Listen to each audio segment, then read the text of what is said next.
Halo,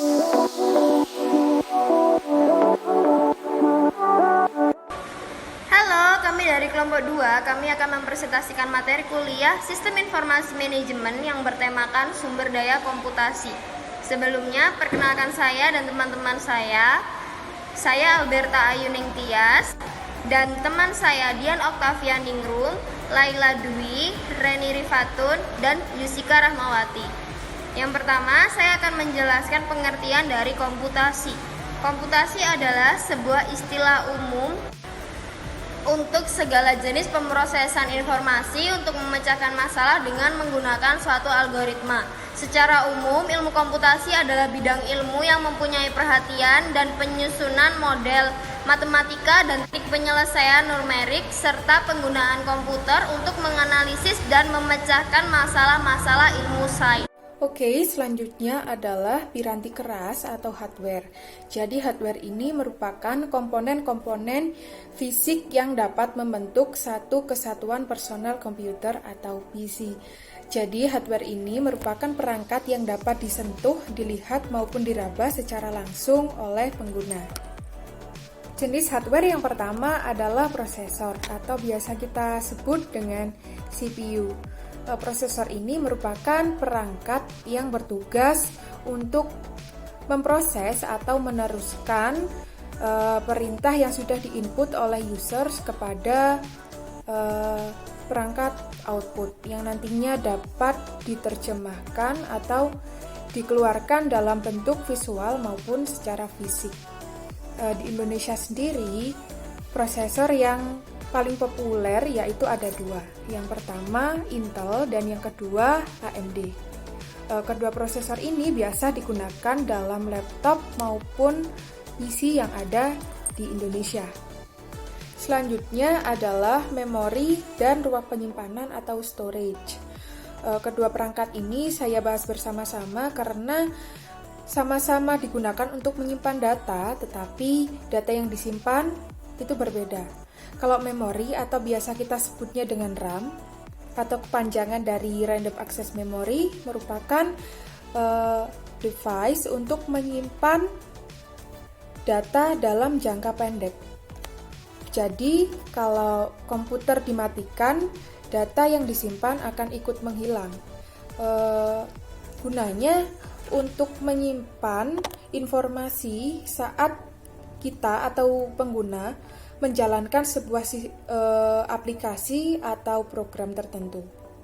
Sedangkan ruang penyimpanan atau storage itu merupakan ruang penyimpanan data dalam jangka panjang. Jadi saat komputer dimatikan, data yang kita simpan tidak akan hilang. Ruang penyimpanan atau storage itu dibagi menjadi dua jenis. Yang pertama fixed storage dan yang kedua removable storage. Untuk yang fixed storage itu kita tidak mudah memasang maupun mengambil memori tersebut karena letaknya biasanya di dalam perangkat. Jadi kita sedikit mengalami kesulitan saat akan membongkar maupun memasang perangkatnya. Fixed storage biasanya berupa hard disk. Sedangkan removable storage itu kita dapat dengan mudah memasang maupun membongkar perangkat tersebut. Removable storage biasanya berupa flash disk, memori card SD yang kotak itu, kemudian ada CD dan DVD. Oke, selanjutnya adalah alat input atau input device. Jadi input device ini merupakan perangkat keras komputer yang berfungsi sebagai alat untuk memasukkan perintah ke dalam komputer. Alat-alatnya berupa monitor, keyboard, mouse, touchscreen, scanner, dan sebagainya. Dan yang terakhir adalah alat output atau input device. Jadi output device ini merupakan perangkat yang digunakan untuk mengeluarkan hasil dari penginputan maupun pemrosesan dari sebuah data yang ada di komputer. Alat output ini dapat berupa monitor, speaker, atau printer. Jadi, data yang sudah diproses dapat dikeluarkan dalam bentuk fisik, visual, maupun suara melalui speaker. Jadi, pada dasarnya, perangkat keras komputer dibagi menjadi 3 bagian utama, yaitu input, yang kedua proses, dan yang ketiga output. Jadi, data yang diinginkan oleh user atau pengguna dimasukkan melalui alat input atau input device, kemudian diproses menggunakan prosesor dengan bantuan memori maupun storage, kemudian dikeluarkan menjadi data berupa visual, fisik maupun suara melalui output device. Di sini saya akan menjelaskan tentang alat komputasi pribadi. Alat komputasi pribadi ini adalah telepon seluler dengan pesan dan video interaktif. Perusahaan-perusahaan pembuat telepon seluler populer telah membuat telepon yang menampilkan pesan, tulisan, dan gambar-gambar atau video pendek. Keypad dan monitor menjadi alat inputnya. Contoh dari alat komputasi pribadi ini ada yang pertama, telepon seluler dengan pesan dan video interaktif. Telepon seluler ini memiliki fitur lain yang membantu fungsi-fungsi bisnis. Daftar kontak disimpan dalam telepon seluler. Daftar kontak tidak hanya tercantumkan nomor telepon saja, tetapi juga ada nama, alamat, dan masih banyak yang lainnya. Yang kedua ada telepon seluler cerdas. Telepon seluler cerdas ini adalah kelas ponsel dari ponsel dan perangkat komputasi bergerak multiguna. Ini dibedakan dari ponsel berfitur dan kemampuan perangkat keras yang lebih kuat dan sistem operasi seluler yang sangat luas. Yang ketiga ada jaringan rumah. Zaman sekarang kan banyak rumah tangga yang memiliki lebih dari satu komputer mikro, memiliki gerbang kecepatan tinggi ke internet melalui modem. Masalahnya bagaimana membagi satu koneksi di antara beberapa komputer? Solusinya adalah menggunakan sebuah router nirkabel. Modem akan tersambung ke router dan router tersambung ke komputer melalui sebuah jaringan nirkabel. Yang keempat ada keamanan komputasi rumah. Di sini ada 3 aspek keamanan, yaitu memiliki arti yang penting bagi komputer mikro yang Anda gunakan di rumah dan di tempat kerja.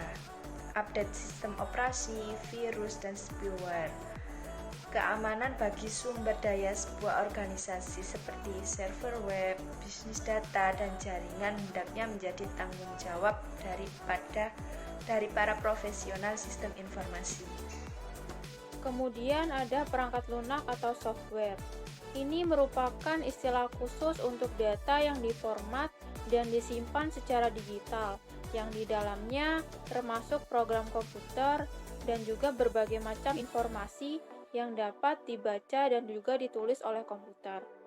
Dan perangkat lunak ini juga bisa dikatakan sebagai bagian dari sistem komputer yang tidak terwujud atau tidak terlihat. Software ini memang tidak nampak secara fisik maupun wujud benda, namun software ini dapat dioperasikan dan juga dijalankan. Selanjutnya ada macam-macam dari peranti lunak. Di sini yang pertama ada peranti lunak sistem, yang fungsinya untuk menjalankan tugas-tugas mendasar yang dibutuhkan oleh seluruh pengguna dari satu komputer tertentu.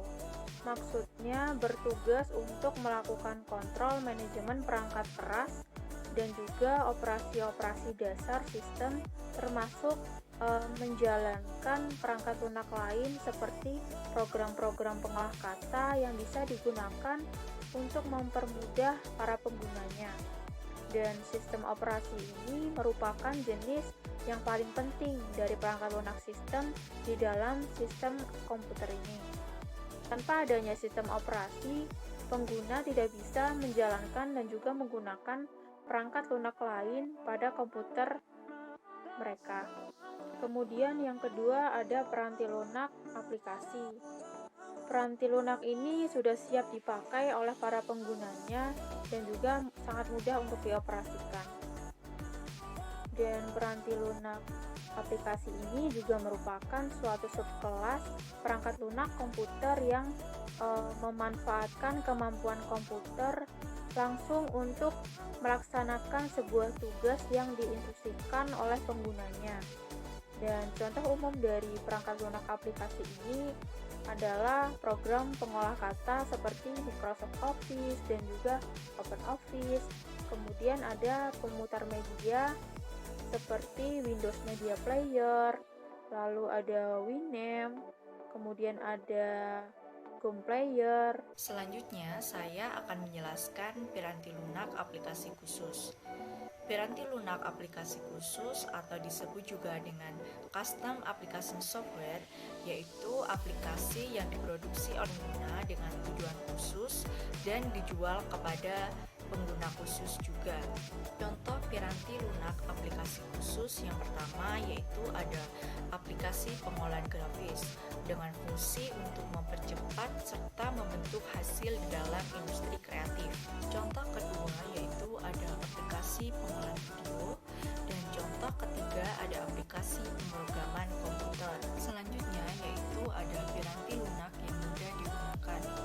Aplikasi ini merupakan aplikasi yang dibuat sendiri oleh pengguna dan dengan mudahnya untuk digunakan. Istilah ini mungkin secara tidak langsung dapat diartikan bahwa aplikasi ini telah dibuat dengan sederhana sehingga semua orang dapat menggunakannya.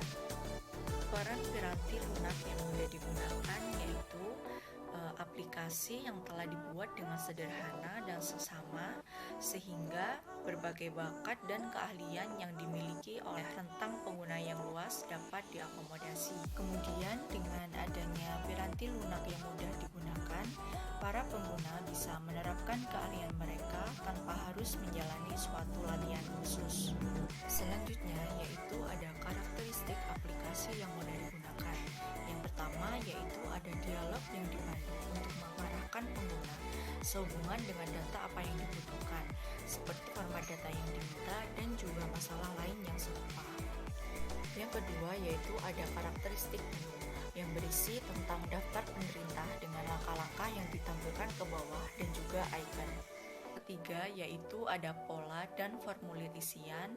Keempat, bantuan yang sensitif pada konteks.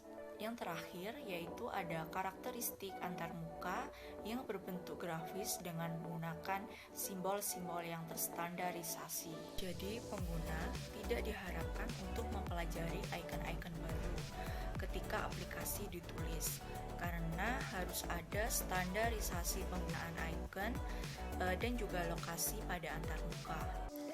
Sekian presentasi dari kelompok kami. Apabila ada kurang lebihnya kami mohon maaf. Wassalamualaikum warahmatullahi wabarakatuh.